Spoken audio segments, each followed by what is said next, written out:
chez Action Sociale, à la remise des prix Raconte-moi en pop-up, au brise-glace avec le DMJ, et pour finir, au départ à vélo du Tour de France de Martine Misselin-Morand. Montez le son, vous regardez Cénomac. Cénomac vous emmène aujourd'hui à Cap-Péria au 9e Job Dating, action sociale santé organisée par le Pôle emploi. 26 organismes de formation mais également employeurs attendent aujourd'hui plus de 200 personnes. Alors on cherche des aides à domicile, on cherche des auxiliaires de vie et on est là actuellement en recherche d'une assistante administrative sur l'agence de Crangevrier. Alors nous on recrute des postes en tant qu'aide à domicile, auxiliaire de vie sociale et aussi aide soignante ou soignant. Alors aujourd'hui j'étais venu chercher plutôt des ASH, donc des agents de service hospitalier qui sont là pour faire le service des repas, l'entretien des chambres, des locaux communs. Et puis j'ai découvert qu'il y avait beaucoup de gens qui cherchaient aussi qui avaient des profils d'aide-soignants, qui étaient là aujourd'hui aussi. Bizarrement, parce qu'on en cherche tous, mais du coup c'est plus qu'intéressant. C'est notre 8e édition, donc il s'inscrit dans la durée pour nous. Et on l'organise donc toutes les années, un peu à la même période, pour pouvoir satisfaire les besoins des entreprises, notamment sur la période estivale, donc pour les recrutements et les remplacements de l'été. Mais bien entendu, au-delà, proposer des contrats plus longs et pourquoi pas mettre en place des parcours de formation. Ils sont brancardiers, agents de restauration, aides-soignants ou encore moniteurs éducateurs. Plus de 200 personnes sont attendues aujourd'hui par 26 organismes de formation, mais également des employeurs ou encore des stands, des validations de l'acquis de l'expérience, car il est aujourd'hui question de qualification, voire de réinsertion. J'ai été secrétaire médicale, je me mettais chauffeur poids lourd pour la médecine du travail, pour la transfusion sanguine aussi sur Annecy.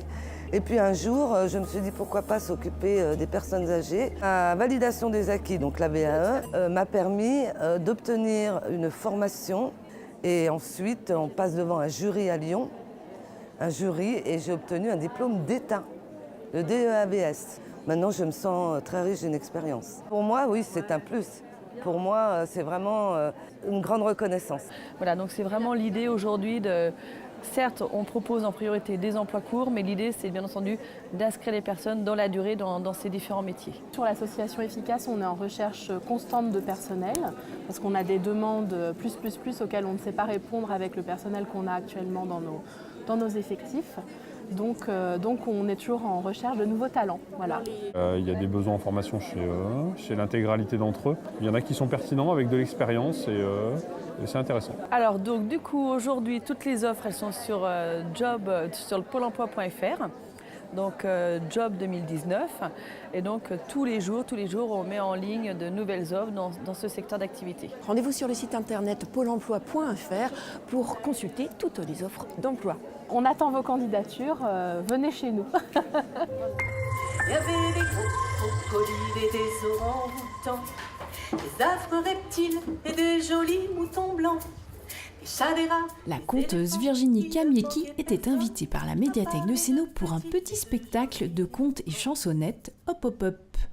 Tout le monde est là, tout le monde est rassemblé, tous les animaux, qu'ils aient des plumes, des poils, des écailles, une carapace, juste de la peau sur le dos. Tout le monde est là pour la grande réunion. Oui. Et tout le monde est là pour parler. Oui, pour le plaisir de parler, de faire des discours, de dire des mots, de se féliciter. Tout le monde est là. En effet, ce samedi 6 avril, tout le monde était là pour la remise des prix du concours Raconte-moi en pop-up. Ce concours est organisé depuis 5 ans par la médiathèque et le Ram Caramel de Sénaux. Alors on a eu les premières années les tapis comptines, on a eu les marionnettes, on a eu les instruments de musique. Chaque année on a de nouvelles idées. Cette année, donc, c'était le pop-up. Vous aviez le choix parmi 10 livres pour transformer un livre en pop-up. Ce que je voudrais juste dire, c'est que grâce à vos réalisations, les histoires de ces 10 livres ont pris corps, ont pris du volume. Et en fait, c'est ce volume qui fait que les plus petits rentrent dans l'histoire et arrivent à rentrer aussi dans la lecture. Et oui, l'enjeu de ce concours est la promotion du livre auprès des tout-petits. Et pour la première année, des classes de maternelle ont participé grâce au parcours culturel. Aujourd'hui, c'est un dispositif qui a été aussi ouvert dans le cadre de ces parcours d'éducation artistique pour permettre à des classes, notamment je crois de grandes sections de maternelle, de participer à ce petit dispositif. Alors moi je trouve que la thématique que vous avez retenue cette année, le livre pop-up, moi je suis assez fanat en tant qu'adulte du livre pop-up. Et cette thématique a eu beaucoup de succès puisque 38 livres pop-up ont été rendus par des classes de maternelle, des assistantes maternelles, des relais assistantes maternelles, des crèches ou même encore des centres sociaux. Pour finir, Dominique Puteau a remis les prix aux gagnants.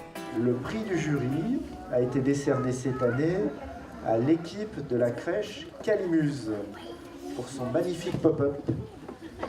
Et derrière ça, c'est les enfants qui bénéficient de tout le matériel qui naît de ce concours. Donc merci à toute l'équipe de la médiathèque de nous mettre aussi des challenges et de nous permettre de voir de nouvelles aventures.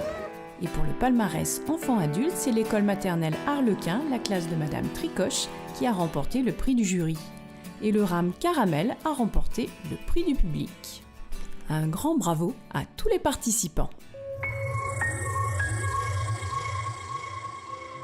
Le festival Petit Patapon bat son plein sur le bassin annécien. L'artiste Eddy Lagouillac donnait un concert jeune public au Brise-Glace, mercredi 10 avril. L'ouverture du spectacle Rio Clap Clap Clap était assurée par des élèves de l'école primaire de La Jonchère. Un volcan explose quand on est envahi de haine, et mon sourire est un soleil, et les fleurs éclosent, des bleuets, des roses. La vie est un emoji, elle chante et soupire aussi. La meilleure des choses, c'est d'être avec les gens qu'on aime, et quand surviennent les problèmes, on s'amuse, on ose. Nous on vit, on ose. C'est pas notre faute si les orages et les tempêtes nous terrifient et nous embêtent. Même fragile, on ose. On assume, on ose. La chanson a été écrite par plus de 60 mains puisque les élèves ont collaboré avec l'artiste dans le cadre du dispositif La Fabrique à chansons financé par la SACEM et organisé par le Brise-Glace. C'est vraiment les enfants qui sont à l'initiative des textes et des mélodies aussi. Eddy est juste finalement le médiateur, le metteur en musique, on va dire. En fait, au début, on cherchait un thème, si ça partait dans la joie, dans la tristesse, et on est parti, vu qu'il y en avait qui voulaient faire de la tristesse et il y en avait de la joie, du coup, on est parti sur les différentes émotions. Oui, on est parti sur les deux, et du coup, on a trouvé des phrases avec des rimes. Le Brise-Glace propose des parcours culturels autour de la musique électronique dans les écoles d'Annecy Commune Nouvelle, à Sénaux à l'école de Barral, du CEP ou encore des Néjos. Alors les parcours culturels sont eux initiés par la ville d'Annecy, et l'idée c'est que tous les enfants de la ville, des écoles primaires, puissent avoir une activité culturelle dans le cadre de leur scolarité. Et nous, cette année, au Brise-Glace, on a décidé de proposer un parcours orienté autour des musiques électroniques et des bidouilles sonores. Donc voilà, on mène ça sur des projets qui durent une dizaine d'heures et qui initient les enfants justement aux musiques électroniques. À suivre dans Cénomag. Nous, on vit, on ose, on a parfois des joies, des peines, on récolte ce que l'on sème, du noir ou du rose, du noir ou du rose. 70 ans, 70 jours, 70 étapes. Ce samedi 6 avril était prévu de longue date le départ du Tour de France à vélo de Martine Misslin-Morand. Cette grande sportive passionnée de vélo utilise sa passion au profit des autres.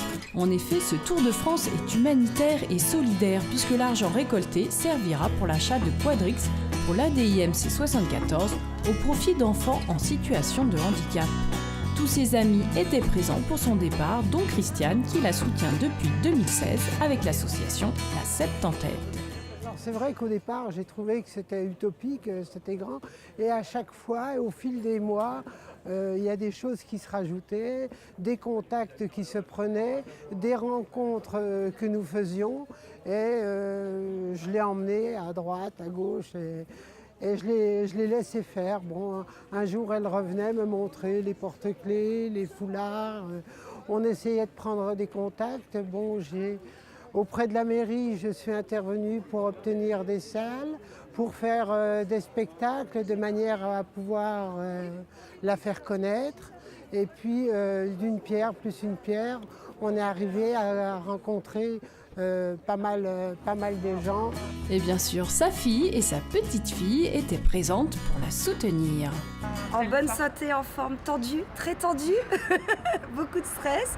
Mais là, ça y est, je pense que le fait que ça soit parti, elle va enfin pouvoir vivre cette belle aventure. Place et que voilà. Maintenant que c'est fait, qu'elle est partie, tout est derrière elle et puis elle a juste à profiter après.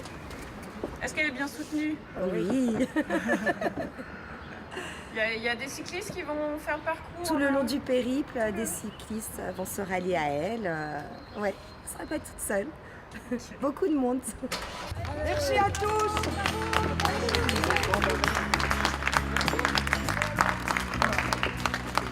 Vous pouvez suivre son parcours sur le site web de la Septantaine ou sur la page Facebook de Martine Misselin-Morand. Et n'hésitez pas à envoyer vos dons à la Septantaine, 8 avenue de Barral, Sénaux, 74 600 Annecy.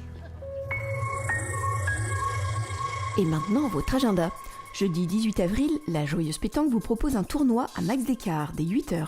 Le service senior vous propose vendredi 19 avril un ciné senior à 14h30 à l'auditorium Sénaux. Inscription obligatoire au 04 50 45 45 35. Vous y découvrirez l'incroyable histoire du facteur cheval de Niels Tavernier. Vendredi 19 avril, le Café Terra Natura vous invite à faire escale au Havre à 18h30. C'est nos mags est terminé, je vous souhaite une excellente semaine. Retrouvez-nous sur les réseaux sociaux, Facebook, YouTube ou encore Twitter.